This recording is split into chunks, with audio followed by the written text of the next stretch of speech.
A gente vai para Guatemala. Bernardo Arévalo, presidente, decretou estado de sítio por 30 dias, estado de emergência então na Guatemala a partir de domingo, depois de rebeliões coordenadas por gangues em 3 presídios, dezenas de reféns, 8 policiais mortos, segundo o governo guatemalteca. A medida permite suspender garantias constitucionais, restringe direito de reunião e manifestação e autoriza detenções e interrogatórios sem mandado. O decreto ainda precisa ser ratificado pelo Congresso. A gente tem aqui uma parte da fala, então, do presidente da Guatemala. Vamos conferir. En represalia a los exitosos operativos que han recuperado el control de las cárceles, estos grupos criminales han atacado cobardemente a la Policía Nacional en distintos lugares del país. Estos asesinatos se han realizado con la intención de aterrorizar a las fuerzas de seguridad y a la población, para que cedamos en la lucha frontal contra las pandillas y su régimen de terror. Pero fracasarán. No permitiremos que la violencia y la intimidación dicten el rumbo de nuestro país.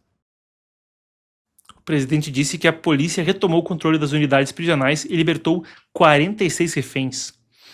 Em uma das prisões, agentes entraram com blindados de gás lacrimogênio e prenderam Aldo Dupié, o El Lobo, apontado como líder da gangue Barrio 18. A própria Barrio 18, designada como uma organização terrorista estrangeira pelo governo dos Estados Unidos. Um fenômeno interessante que acontece na própria América Central, perto de El Salvador, onde se tornou tão notório e tão publicizado o experimento de Nayib Bukele em um estado de emergência, um estado de sítio, um estado de exceção, aprovado então nacionalmente para lidar com a questão do crime organizado. Enquanto ali é uma história de sucesso, esse também é um tópico que extrapola o pequeno país, e mesmo o outro pequeno país, a Guatemala, e abrange a América Latina de forma mais extensa.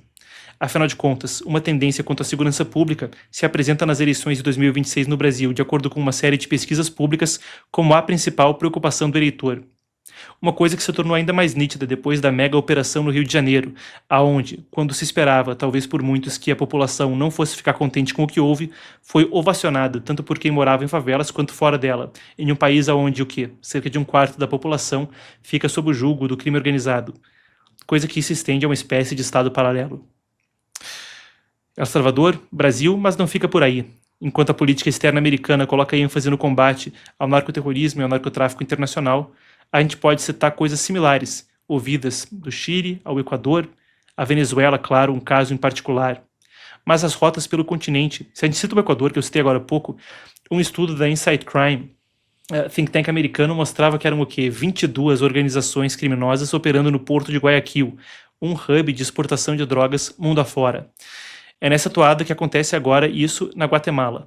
Mas com olho atento, afinal de contas é um tipo de experimento que já aconteceu em países ali perto e pode acontecer em mais países. México, Brasil, Equador. A gente aguarda para ver como repercutem as políticas de segurança pública no continente em ano onde eleições vêm adiante para Brasil, para Colômbia e, claro, isso aí vai estar premente na frente do debate público. Seguindo aí o giro de notícias, a gente tem Cuba, uma matéria exclusiva do Epoch Times, cubano-americanos em Miami. A gente entrevistou então, a matriz americana do Epoch Times entrevistou dezenas de cubanos morando em Miami. Para ter um termômetro a respeito da opinião pública, na questão de Nicolás Maduro, a matéria deve estar indo traduzida para o site do Epoch Times, se você que ainda não conhece o nosso trabalho, epochtimesbrasil.com.br. O que eles disseram? A captura de Nicolás Maduro por forças dos Estados Unidos em 3 de janeiro, dizem eles, reacendeu a expectativa de que Cuba possa ser o próximo alvo de uma ofensiva semelhante contra o governo de Miguel Díaz-Canel. O Epoch, então, ouviu mais de 50 pessoas. A maioria elogiou Trump e as Forças Armadas e defendeu uma ação direta. Uma minoria pregou cautela. Os entrevistados, porém, afirmaram que remover Díaz-Canel não bastaria para desmontar um sistema, aspas, profundamente enraizado. Trump tem pressionado a Havana a chegar a um acordo antes que seja tarde demais, diz ele, após a operação na Venezuela. Bem, na Venezuela, enquanto a gente aguarda pela soltura de todos os presos políticos, parece que só o caso de Maduro não foi suficiente. Enquanto existe um plano em 3 etapas em curso, a gente torce para que, de fato, seja o fim da tirania para o povo venezuelano. Em Cuba, o que poderia acontecer? Outro cenário amplamente complexo. Seguindo, a gente tem o seguinte, o Departamento de Agricultura do Texas, pessoal, notícia aí fascinante, acompanhem. O Departamento de Agricultura do Texas emitiu um alerta depois de identificar um salto no número de pacotes com sementes não solicitadas enviadas a moradores do estado, frequentemente descritas como vindo da China. Segundo as autoridades, mais de 100 encomendas foram recolhidas nas 2 primeiras semanas do ano. O órgão diz que as sementes podem carregar pragas, doenças ou plantas invasoras, ameaçando a produção agropecuária e a segurança alimentar. A orientação é que os moradores não toquem, não plantem e falem para as autoridades quando receberem. Isso aí já foi registrado em outros estados, todos os 50 estados americanos, durante a pandemia, lá atrás, em 2020. Sementes, então, vindo sem solicitação. Na época, lá atrás, em 2020, veio uma questão à tona. Isso aí seria para, nas plataformas de compras, o pessoal fazer reviews positivas dessas sementes. Por outro lado, um alerta, claro que ainda mais na época da pandemia, isso vinha à tona com força máxima, mas existia um alerta quanto à questão da possibilidade de guerra assimétrica no meio das tensões entre as duas potências. Afinal de contas, vem aí uma embalagem, não pediu, não comprou, não sabe o que é, ainda com componente biológico, claro que é coisa que traz algum tipo de alarme. Enquanto isso, atualizações quanto à questão do Irã. A gente fez um segmento, e pessoal, excelente segmento, tá? Aquele lá de Estados Unidos impõe sanções ao Irã. Quem não viu o Epoch News de quinta-feira, não perca, volte lá e assista, porque isso aqui estava sensacional. Pode ver também o corte aqui no canal. Mas uma atualização do que a gente cobria ali. O USS Abraham Lincoln, porta-aviões americano, está há cerca de um dia atrás, desde cerca de um dia atrás, agora, em deslocamento, confirmado então do Mar do Sul da China.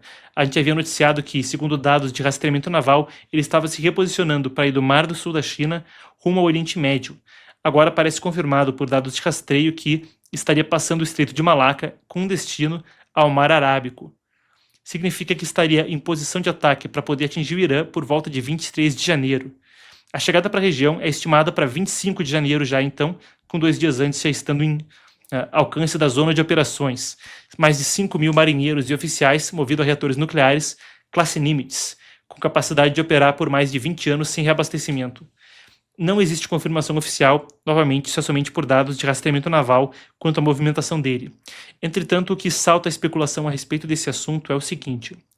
O Wall Street Journal noticiou que, com a concentração militar americana no Caribe, em meio à crise na Venezuela, isso limitou as opções que Trump teria.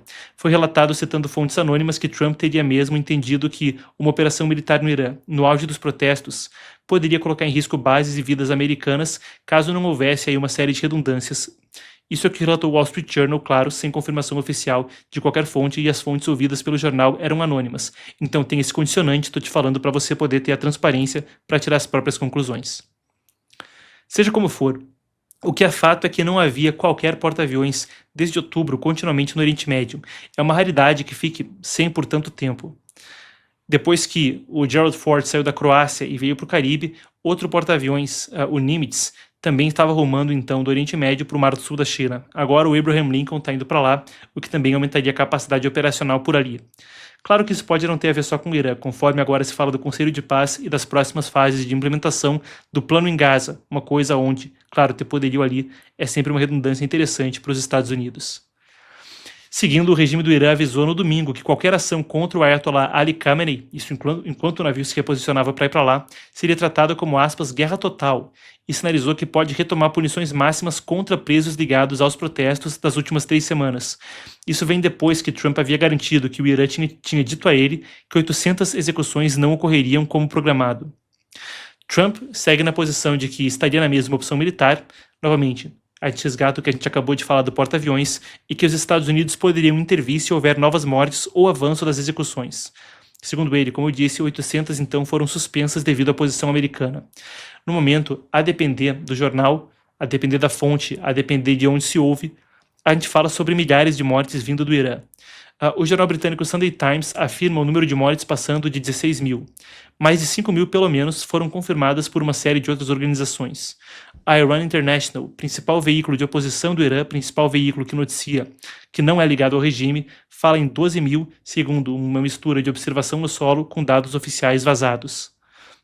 Enquanto isso, um trecho da programação da TV estatal iraniana foi interrompida na noite de domingo, no que parece ter sido um ataque hacker, e exibiu por instantes vídeos alheios ao governo.